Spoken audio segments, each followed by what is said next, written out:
Hola a todos y bienvenidos a este canal, Hablemos de Amor Verdadero. Como saben, aquí queremos aprender acerca de sexualidad humana, amor, vida, familia y todo desde las enseñanzas de la Iglesia Católica, pero sobre todo lo que nos dejó Juan Pablo II en la teología del cuerpo. Como también saben, yo soy Elisa y en el video de hoy vamos a continuar un poco el tema del video anterior, que era la castidad conyugal. Hoy vamos a hablar de qué se trata la genitalidad, cuál es el plan de Dios para el sexo. Entonces, bueno, comencemos.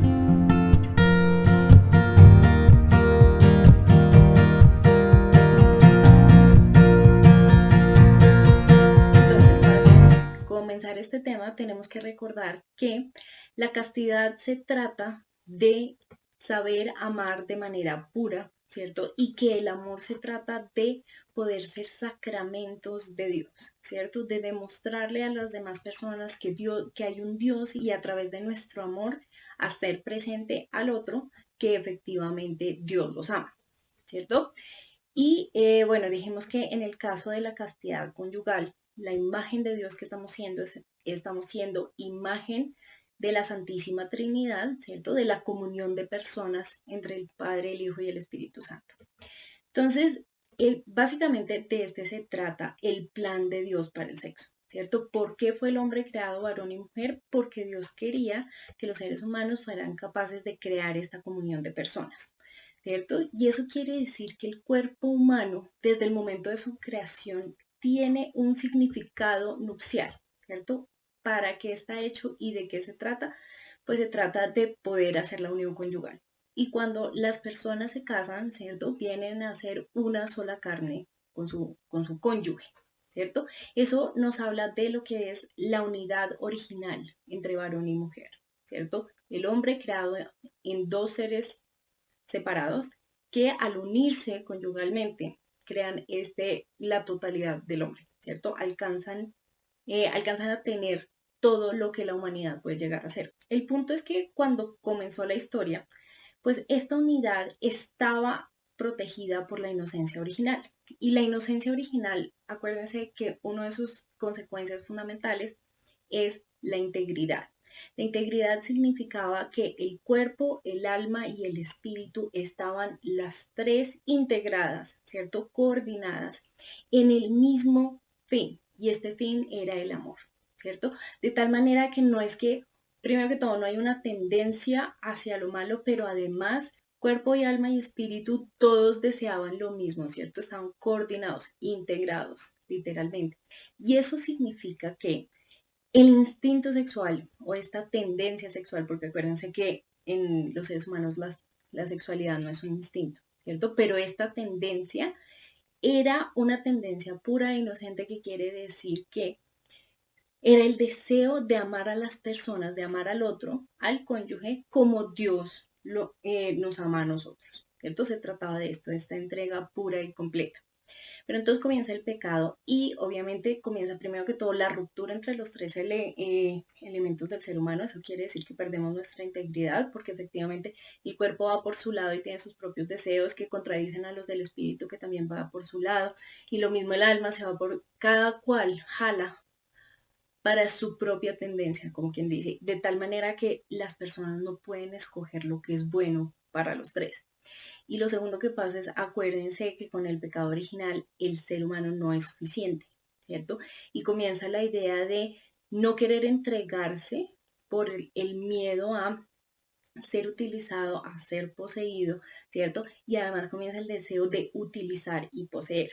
Y es aquí cuando la genitalidad comienza a complicarse, porque es aquí cuando esto que es tan absolutamente maravilloso y nos permite ser imagen de Dios, se convierte para muchos en la fuente de dolor más grande, porque esto quiere decir que nosotros ya no estamos viendo a las personas de forma pura, ¿sí? No los estamos viendo como otro ser humano a quien entregarse, ¿cierto? Porque nuestra vida tiene sentido, sino que comenzamos a verlos como cosas para ser poseídas. Es decir, le quitamos su humanidad y comenzamos a usar. Y esto es lo que pasa en los encuentros sexuales casuales, ¿cierto? No tenemos compromiso, no tenemos absolutamente nada, pero pues ven y dale porque todo está bien, porque no es un problema, ¿cierto? ¿Cuál es el problema si yo te uso? ¿Cuál es el problema si yo dejo de verte como un ser humano y más bien te utilizo? supuestamente no es ningún problema, ¿sí? Y aquí es cuando comienza la tergiversación de lo que es la genitalidad, porque la genitalidad puede ser entendida de dos formas distintas. Podemos entender la genitalidad como una capacidad, como bailar o tejer, en cuyo caso necesitamos desarrollarla. Y acuérdense cómo se desarrolla cualquier habilidad, haciéndolo, ¿cierto? Practicando y practicando y practicando. Y la otra forma de entender la genitalidad, que es el plan original de Dios, es verlo como un lenguaje. Ahora, ¿qué pasa cuando lo vemos como una capacidad? Entonces, no se trata de la interacción con el otro, sino que básicamente lo que hacemos al estar con la otra persona es audicionar para el otro y recibir la audición del otro, en el sentido de audicionar como si fuéramos en una obra de teatro y entonces ¿quién tiene el papel? Entonces se trata de la pareja entra a la cama sin siquiera conocerse y tienen que satisfacerse y tienen que saber hacerlo todo y si somos compatibles, ¿no? Porque eso es lo que dicen, si nos va bien, ¿cierto? Si lo disfrutamos, entonces puede comenzar una relación. Pero si no lo estamos haciendo bien, ¿cierto? Por algún motivo, entonces la relación simple y sencillamente no funciona, ¿sí? Y se trata de esto. Entonces, básicamente se trata de aprender a hacerlo todo, ¿cierto? ¿Por qué? Porque cada ser humano va a habitar su cuerpo de manera diferente. Eso quiere decir que lo que se aprende para un ser humano no va a ser útil para el de al lado, ¿cierto? Entonces, básicamente las personas tienen que literalmente entrenar en genitalidad, ¿cierto? Y aprender a hacer las cosas para que el día que se encuentren con esa persona que les gusta tanto, puedan audicionar bien, ¿cierto? Ser los mejores de los mejores y por lo tanto ganar el papel, ¿sí? De pareja para la otra persona. ¿Qué es lo que sucede cuando uno ve la genitalidad como un lenguaje? En este caso, ya no se trata de impresionar al otro, ni se trata de que el otro me impresione, no se trata de cuánto placer puedo obtener. Claramente, sí queremos obtener placer, claramente el placer sí se disfruta, pero se trata de hablar con el otro y por lo tanto se tienen claras varias cosas. Primero que todo, que como es un lenguaje tenemos que desarrollarlo, ¿cierto? Que al conocernos, pues no vamos a tener claro cómo hablar el uno con el otro, que tenemos que descubrir cómo cada uno habita su propio cuerpo y cómo interactuar con eso. Y eso es tener la certeza que las primeras veces no van a ser las mejores, ¿cierto? Pero también es el deseo de construir este lenguaje en el cual yo pueda hacerle a la otra persona entender con mi cuerpo que efectivamente lo amo, ¿cierto? Y él me va a hacer entender a mí que me ama. Y esto de hecho son buenas noticias porque quiere decir que cualquier par de personas son compatibles sexualmente. ¿Qué es lo que se necesita para esa compatibilidad sexual? Básicamente se necesita tener la disposición de aprender con el otro, ¿cierto? Y de desarrollar este lenguaje en común con el otro, entrar a la cama por el otro y asegurarse que el otro entra a la cama por uno y darle tiempo. Porque mientras haya esos tres elementos, ¿cierto? La disposición, la idea de no estoy aquí para mí, para mi placer, sino para comunicarme con la otra persona y le doy tiempo, sí o sí cualquier par de personas van a poder desarrollar este lenguaje común en el cual queda claro para ambos que efectivamente nos amamos, ¿cierto? Yo te amo a ti, tú me amas a mí, que además va a ser satisfactorio, que además es una cosa única y particular de solamente tú y yo, ¿cierto? Y eso significa que uno no necesita entrenamiento. De hecho, cuanto menos sepa uno, pues mejor, porque al uno saber cosas, ¿cierto? Y ya haber entrenado, pues uno coge hábitos y uno comienza a pensar como, yo ya sé hacer esto, ¿cierto? No sé quiéncito le gustó y entonces uno no se toma el trabajo de escuchar lo que el otro está diciendo, de ver cómo el otro reacciona a lo que uno está haciendo, sino que uno dice, no, pero la gran mayoría de las personas con las que yo he estado les gusta esto, entonces a ti te tiene que gustar. Y a uno se le comienza a olvidar la idea de es que no es para nadie más, sino para la pareja. Pero acuérdense de lo que les dije el video pasado. La genitalidad, ¿cierto? El acto conyugal no es solamente para dos, es para tres. Está el esposo, la esposa y Dios. Deben estar los tres. Y eso quiere decir que con el cuerpo estamos hablando con esas dos otras personas, con nuestro cónyuge y con Dios. Por eso la genitalidad se convierte en una forma de oración a Dios. Y básicamente tenemos dos mensajes básicos para Dios cuando estamos en el acto conyugal. Lo primero que le vamos a decir a Dios es, Dios mío, te permito que me hagas tu instrumento para amar a esta otra persona, ¿cierto? Dame el amor que necesito para que esta persona se sienta amada. Ayúdame a amar bien. Esa es la primera parte de la oración. Y la segunda parte es, quiero ser co-creador contigo, ¿cierto? Efectivamente, me gustaría poder tener hijos y me gustan tus planes, yo confío en ti, yo te obedezco, si quieres que tengamos hijos, pues eres tú el que decide, porque tú eres Dios, tú eres el que decide cómo van a ser las cosas. De eso se trata la oración a Dios. Por eso es que no es tan bueno la idea del uso de los anticonceptivos. Pero la idea del uso de los anticonceptivos lo vamos a ver en más detalle en próximos videos. Por ahora, dejémoslo en que la oración a Dios es decirle, efectivamente estoy dispuesto a ser co-creador contigo. Y número 2, hazme tu instrumento para amar a esta otra persona y permíteme, ¿sí?, poder crear esta unidad original que tú planeaste para nosotros. Y a la pareja que le estamos diciendo. A la pareja le estamos diciendo dos cosas. Número 1, te amo, ¿cierto? Sí o sí. Y lo segundo es, soy tuya o tuyo, ¿sí? Y solamente tuyo o tuya. Y el punto es, ¿por qué? ¿Por qué tiene que ser solamente tuyo? ¿Por qué tiene que haber esta fidelidad? Porque acuérdense que cuando no nos estamos entregando, lo que estamos haciendo es poseyendo, ¿cierto? Usando, tomando del otro, pero no donándonos realmente, ¿cierto?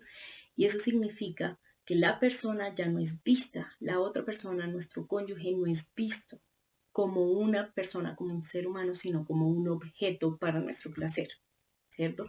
Y eso significa deshumanización, lo cual implica, sí o sí, un acto de violencia. Es que la otra persona lo quiere, igual es un acto de violencia. Es que a la otra persona no le importa, igual es un acto de violencia. Y es que, ¿cierto? Pasamos muy bueno, sigue siendo un acto de violencia. Y es por esto que yo el video pasado les hablaba de que el coito en el matrimonio, ¿cierto? La castidad conyugal incluye un ejercicio genital humanizado que implique que la otra persona siempre sea vista como un ser humano, jamás como un objeto para mi satisfacción. Y es por eso que es tan peligroso entender la genitalidad como esa capacidad, ¿cierto? Porque en el momento que yo pienso en capacidad, lo pienso para mí, ¿cierto? Para yo obtener algo. En este caso, yo quiero obtener placer. Entonces, mi pareja que se ubique y que comience a trabajar para mí, cuando en el fondo acuérdense que la persona está diseñada para ser don para el otro. Y esto es algo que solamente vamos a lograr cuando comprendamos el sexo como un lenguaje que implica que yo me entrego hacia el otro, ¿cierto? Para decirle a ese otro, te amo, ¿sí? Es para ti. Y entonces viene la pregunta, ¿no? Y a mí, ¿quién me va a dar nada? ¿Cierto? Yo me entrego al otro y yo con qué salgo. Pues es que el otro está ahí para uno. Así como uno se olvida de sí mismo y se entrega a la otra persona se va a olvidar de sí misma y se va a entregar a uno. ¿Sí? Es un movimiento recíproco. De esto se trata, ¿sí?, la unidad original, de esto se trata el significado nupcial del cuerpo. Por eso yo les decía que uno no puede jamás aceptar el maltrato, ¿sí? Uno sí debe aceptar los defectos del otro, pero jamás debemos aceptar el maltrato. Y parte de no aceptar el maltrato es tener claro que estás aquí para mí, ¿cierto? Que te importo lo suficiente para tu entregar, que yo no tengo ya que preocuparme por mí porque tú te vas a preocupar por mí. Por eso yo solamente tengo que preocuparme por ti, ¿cierto? Se trata de esto. Y el mejor criterio para saber si estamos logrando hacer esto o no es aplicar la norma personalista de la que hablaba Juan Pablo II.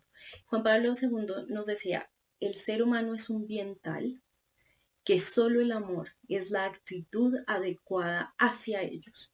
Eso quiere decir, cada vez que yo actúo con el otro, no se trata tanto de cómo va a ser la acción, sino de estoy amando con ella, ¿cierto? En esta acción, por diferente que sea, estoy expresando el amor y, ¿cierto?, me están expresando amor cuando actúan conmigo. Entonces, este va a ser el tema por hoy. En el próximo video vamos a hablar sobre de qué se trata la castidad en el noviazgo, porque el noviazgo pues, va a estar conectado también con esta idea del lenguaje del cuerpo. Y acuérdense que en el noviazgo es el único momento en donde la castidad sí implica un poco de abstinencia. No es todo, la castidad no es únicamente abstinencia, pero sí hace parte de ella. Entonces, bueno, pues me encanta que se hayan quedado hasta el final del video. Si tienen dudas o comentarios, por favor, escríbanla ahí en la sección de comentarios. Yo se las respondo tan rápido como sea posible. Y también, claro, les responderé las dudas en la sesión en vivo de los sábados. Acuérdense que tenemos sesión en vivo todos los sábados a las 7 de la noche, hora Bogotá. Y en ese momento pues respondemos todas las preguntas y todas las inquietudes que vengan, que ustedes me dejen ahí en los comentarios. Y entonces, bueno, pues nos vemos el sábado y muchas bendiciones para todos. Chao.